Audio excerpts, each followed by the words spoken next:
That's about the height of it, really. Oh, to be standing there right now. Oh, lockdown day 7,415. Actually, lockdown day 3 or something. And the problem with, I think, over these next couple of days is it's an absolutely beautiful, beautiful day out there. Yeah, you really wanted to be absolutely hammering it down with rain, but no, I think this weekend we're going to get some stunning weather here in Portrush. So, yeah, fun times. So, I thought actually what would be quite a nice little follow on from yesterday's vlog was carrying on with that sort of history thing. So, obviously, yesterday I talked about my most important image, which is the one that we have on the screen now, and as you can see again, it's not a very good image. But what I thought would be probably quite interesting, maybe not, was to maybe go back through sort of a bit of a history of some of my early photography and kind of my own journey through photography, because it has been rather varied.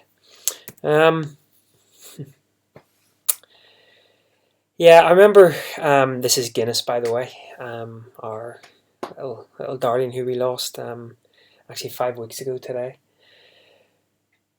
Still very painful. But I remember actually, it was around the time as well, this is about 2006, I think someone was talking about photographers and Flickr, and they happened to say, well, every time I go onto Flickr, all I see is photographers have taken pictures of their cat. And I then happened to just show them a picture on the back of my camera, and sure enough, I had a picture of Guinness.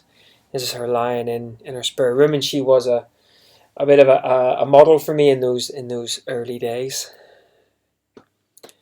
I miss her so much.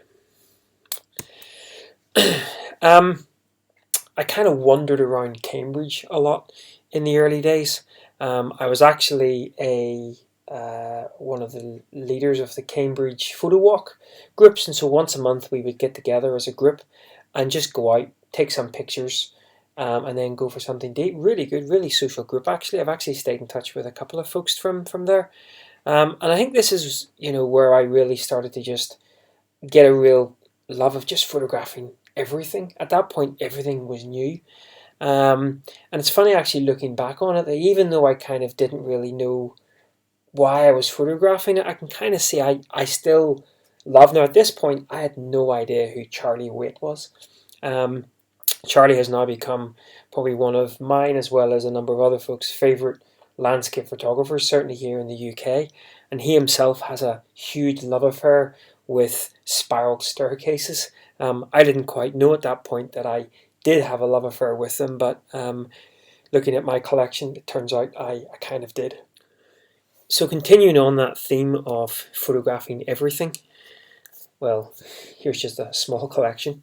I think the one on the right, the one on the right was again at another Flickr photo meet, so we probably were, those really annoying food Instagrammers before Instagram was ever a thing, taking the picture of our food before we'd eat it.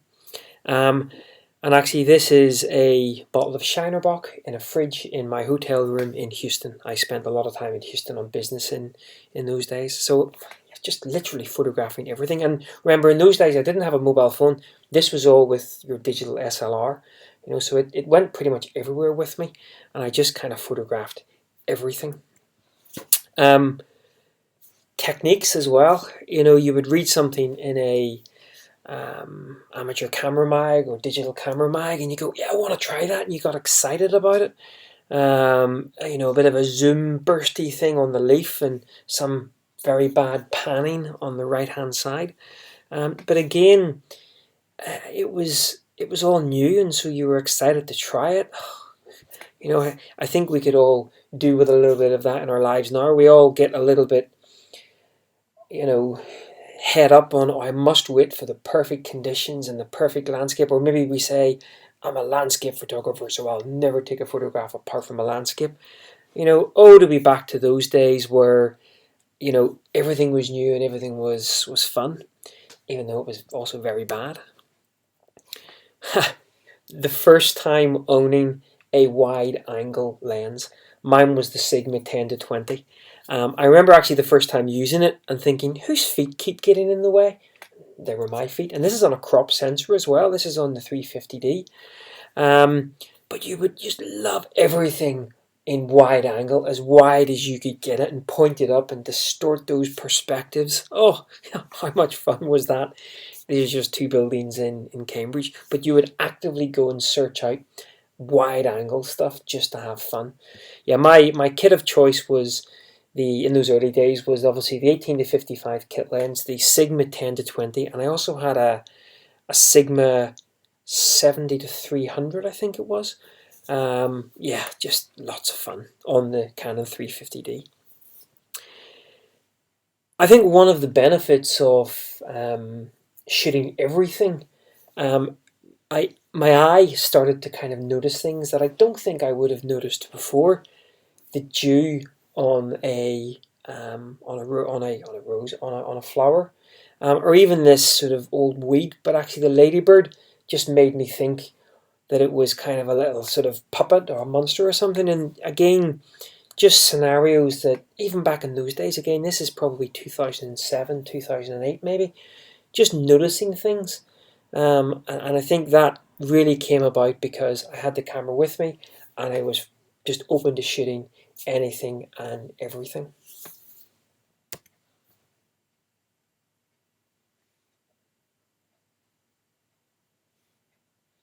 Bad HDR. We've all been there. Come on, we've all been there. Time to let our bad HDR images out in the wild and come clean. You know, I actually remember doing this HDR and thinking, oh, isn't that amazing? I was literally going, it's just so... Took a lot of drugs in those days. Didn't really. Yes, bad HDR. Again, I think that's a rite of passage for any photographer who was sort of plying their trade in the sort of early to mid 2000s. We all kind of blame Trey Radcliffe, I guess. Actually, I blame Kelly Lewis because she introduced me to Trey Radcliffe through her show. But yeah, we were all guilty of bad HDR. Come on, show yours in the comments.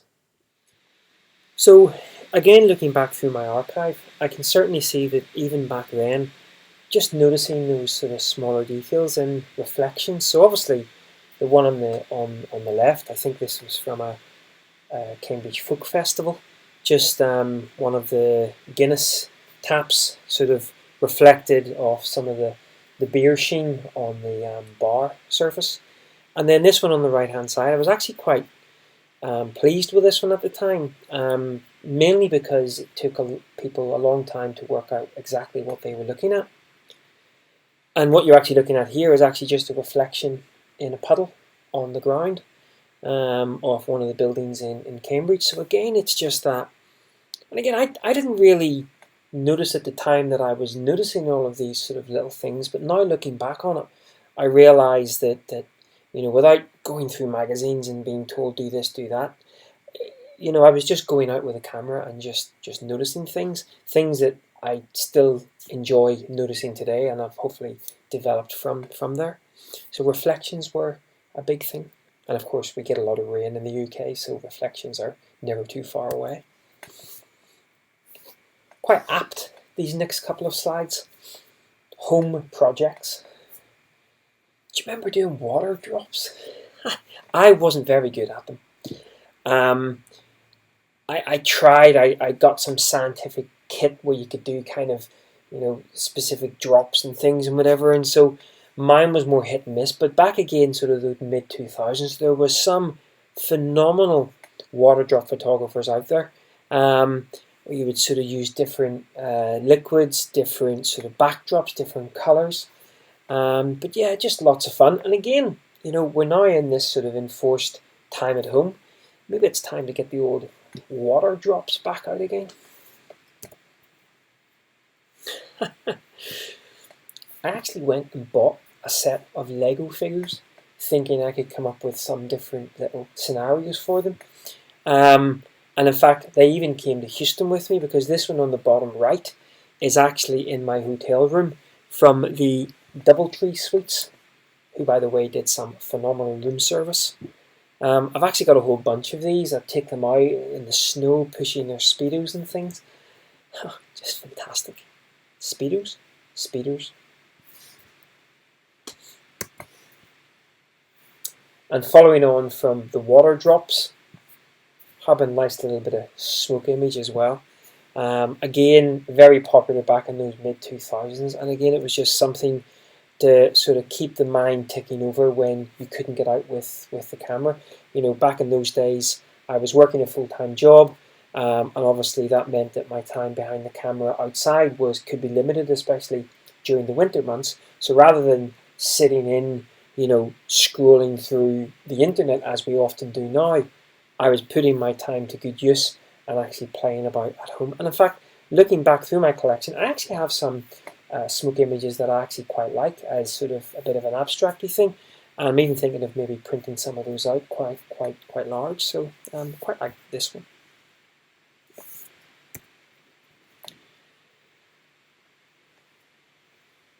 It's a little bit out of focus, but actually looking down, and this has been something that has stuck with me throughout my photographic career. I love looking for little intimate details, and I must admit I surprised myself when I looked back and saw that this was again back from 2007. I was already starting to look, you know, back then we were all about the, you know, big sunrises and the HDR and the big epic frames.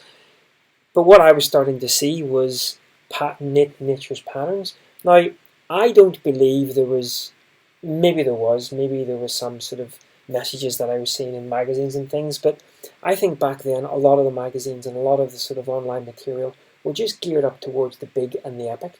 You certainly didn't see much about things like ICM and you know, intimate shots like this. So I'm actually quite happy that in my collection from back in 2007, I had started to look down and pay more attention to the intimate scene.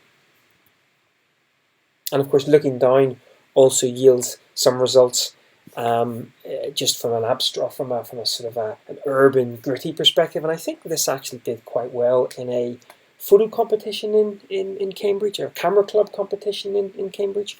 Yes, I was a member of a camera club. Looking down, a worthwhile thing to do with the camera, and something that I have continued to do to this day. So there you go. That's the first half of my little history lesson, looking back at some of my older photographs.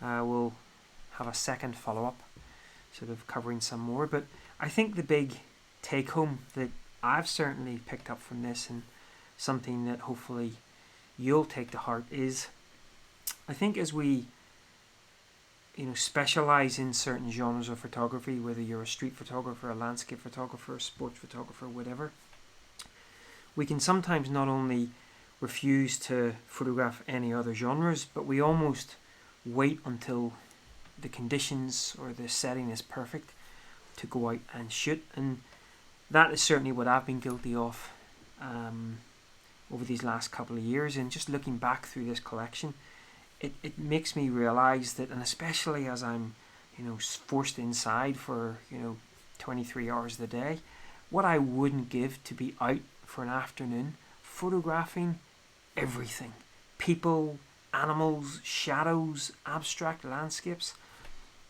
And so I think that's something that I'm really kind of going to try to strive to do more, once we get sort of through this here. Still, landscape photography is my absolute passion. But I think any time out with a camera, or even any time inside with a camera, can only be a good thing.